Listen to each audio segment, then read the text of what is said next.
Thank you, Ammo, for doing this interview with us. Ammo, can you tell us what your name is? My name is Michel Muffareh, which is Michael Muffareh. And what year were you born, Ammo? 1953. And how long did you live in Ramallah until you came here? I've lived in Ramallah. We came to the U.S. in 1969. I was 15 years old at that time. And what was your family life like? What was the name of your parents? How many siblings did you have? Yes, we had. We lived in Ramallah.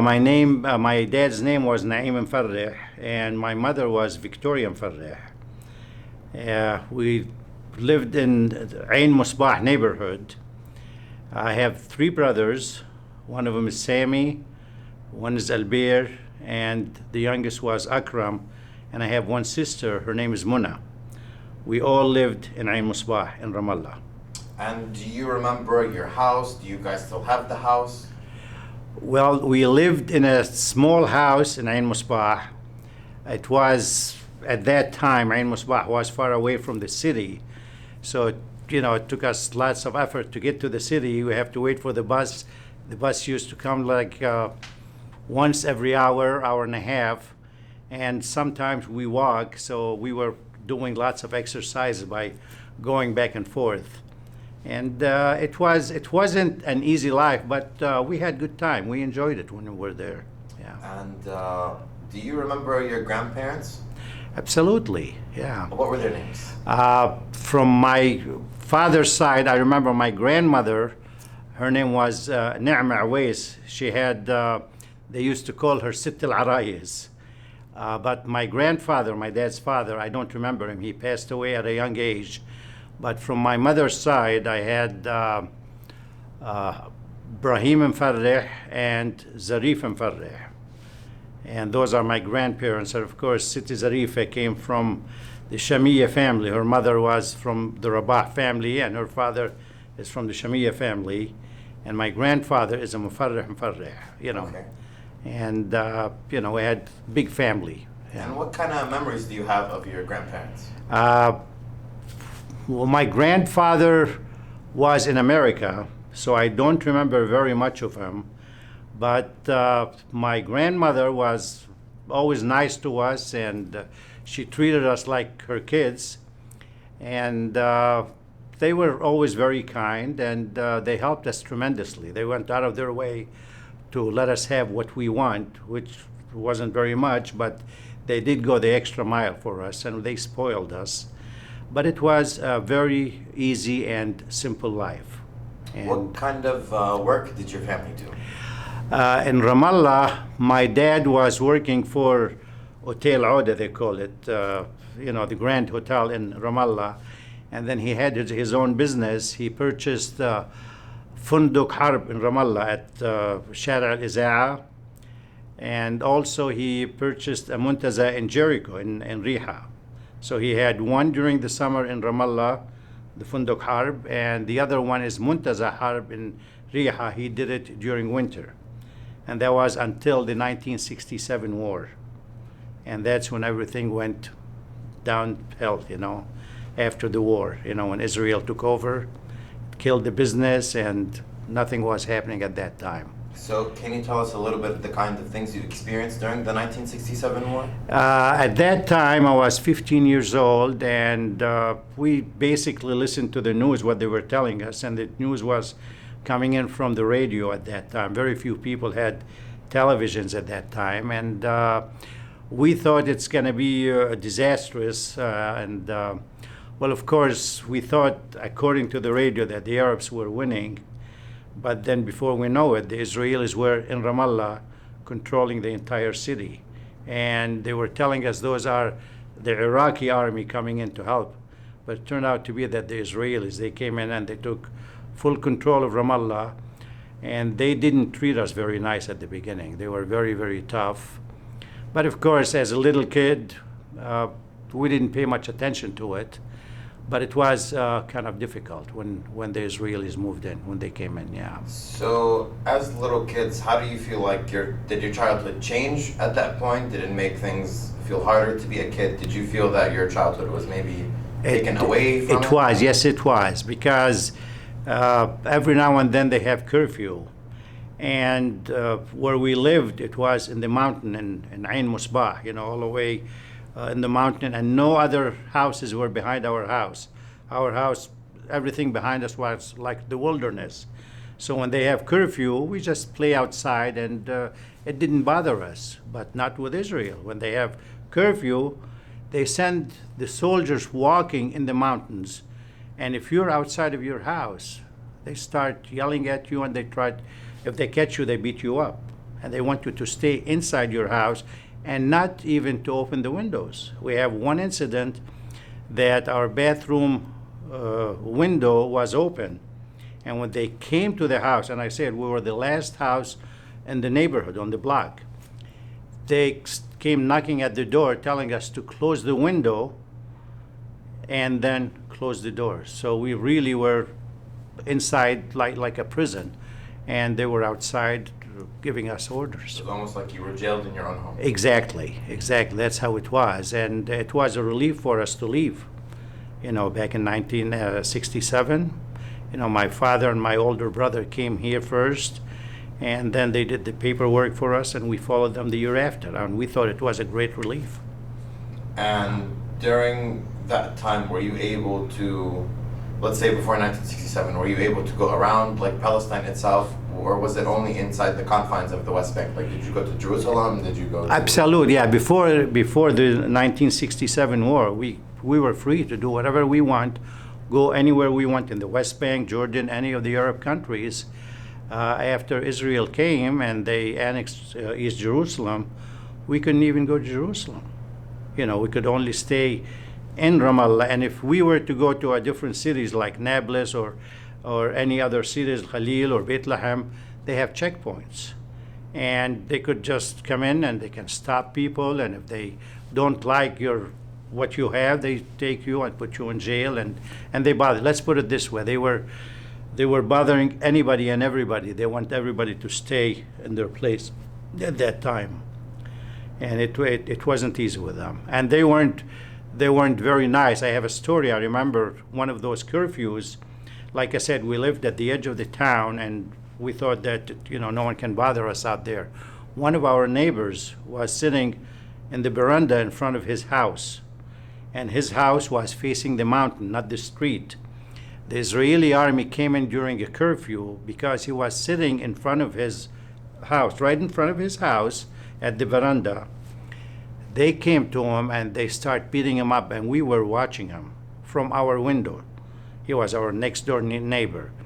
They beat him up so bad, and he didn't do anything. He was just sitting at his front porch. And it was very scary tactic that they used. It's a traumatic thing to see. And you know what? It worked. When you see it as a young kid, you live with it for the rest of your life. Every time you see them, you imagine these things that you saw, and it's very scary. It did their job, whatever they wanted the message to send. I guess they did it well on us. Absolutely. It worked. And when you guys came to America, what was the process of it? Like, where did you leave from? How long did it take you? When we came here, like I mentioned earlier, my father and my brother came in earlier, and they stayed in the city of Chicago. They opened a house, and an apartment, actually. It's not a house. And they had everything ready for us. So when we flew, we got our ticket from the SS. Everybody got it from him then. He took us to Tel Aviv airport, and they put us on plane. At that time, it was Swiss Air. And they took us to Switzerland, and from there to Montreal, and from Montreal to Chicago.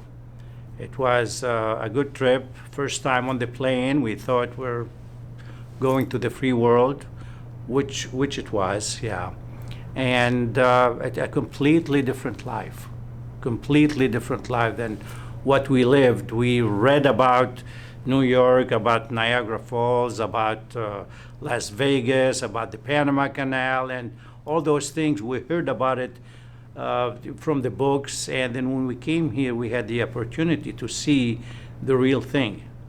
And at that time, like I said, a young kid at 15, we thought we're being free again. And we did everything possible, and all those things that we heard about and we read about and we saw the pictures, we have an option, or to have the opportunity to see what we read in the books. And we thought it was one of the greatest things that ever happened to us. And we enjoyed it.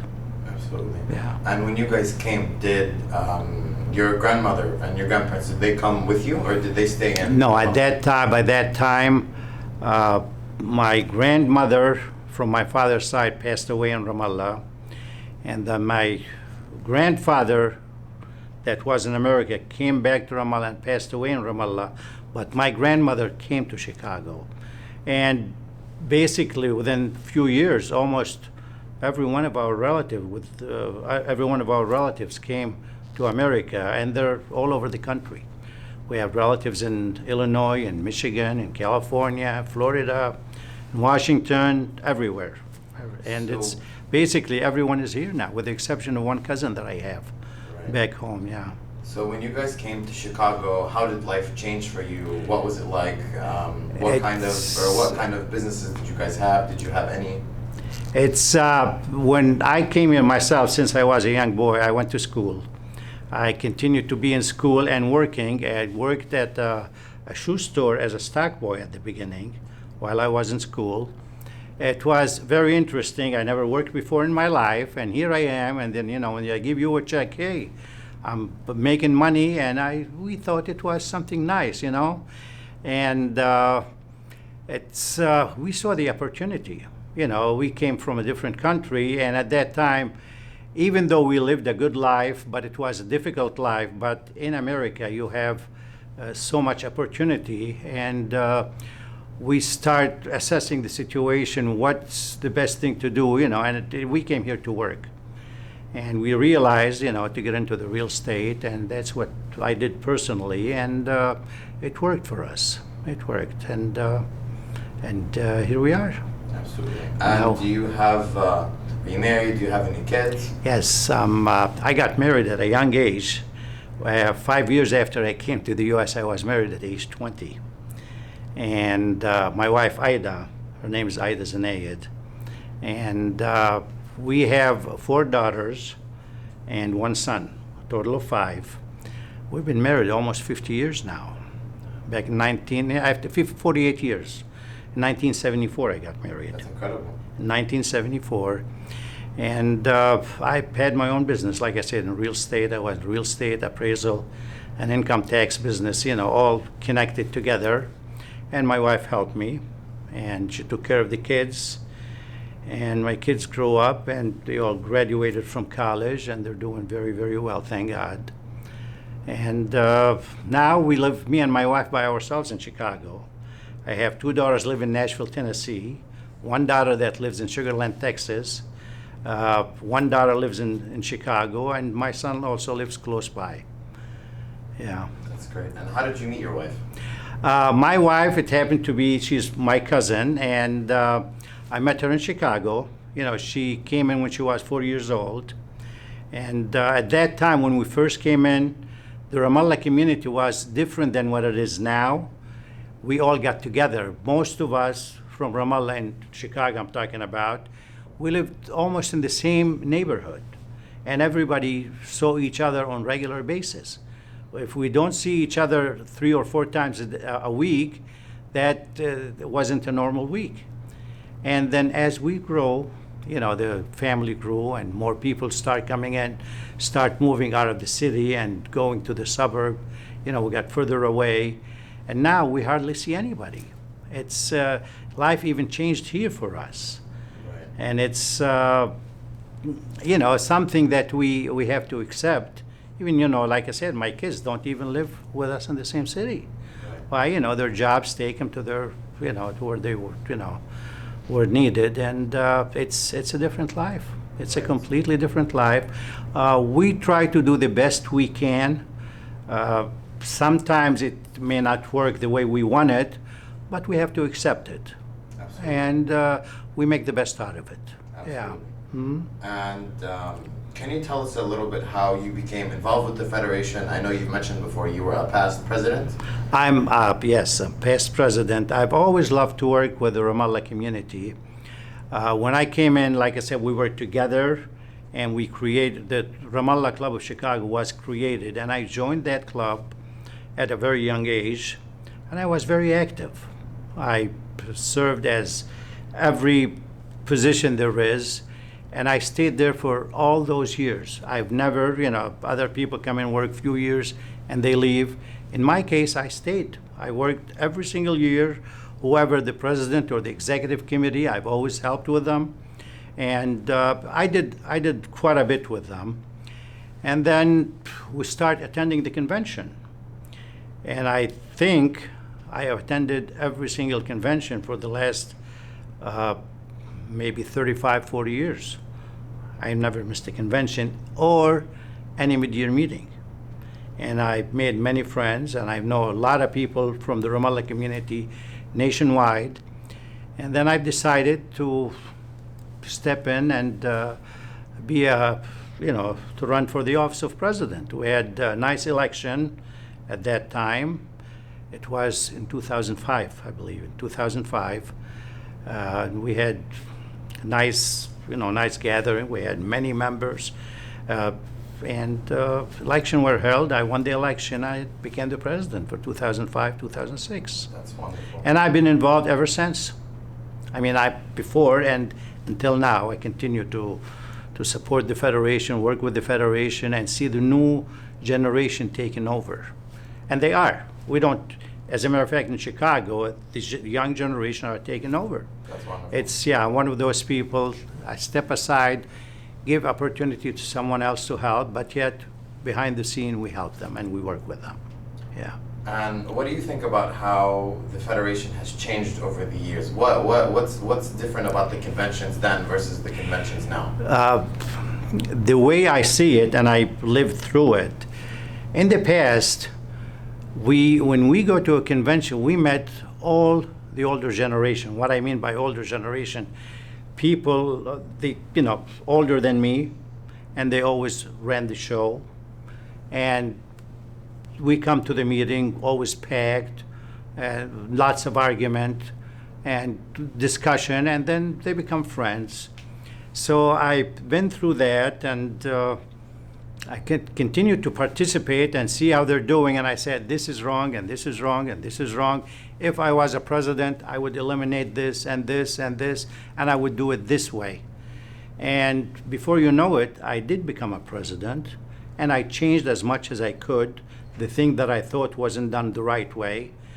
And it worked. It worked, and we had successful administration, and we did very well with the communities.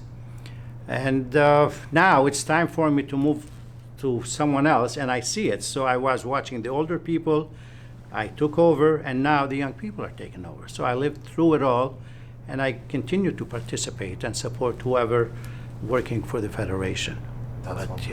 Yeah. And if you could give a piece of advice to the Ramallah youth, what would you tell them? Well, at this time, the youth are living a different life than when we lived. They live the technology age. They have all those things that we never had as we were growing up. And the things that they do, we're not used to that stuff. But it's very nice, and it works with them. Are they going to keep doing the same thing we did before? I'm not so sure. I don't think so. But from what I see, they know the technology. Would it be the same as when I was young? I don't think so. What will the change be? I'm not so sure.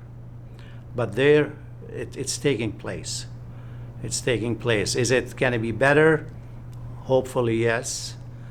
But it's a completely different than what it was. Yeah. So what's one thing you could tell them that you think they should always keep with them as they... Well, it's the one thing is to stay united and work together. And if somebody runs for a position and doesn't make it, he should continue and work with the others And, you know, the next time they can take their turn. And if they have any idea or someone does something not as supposed to be done, just advise them and continue until your turn comes in and correct what you think is wrong. But stick together and stay the course, and things will come out. It'll work out well.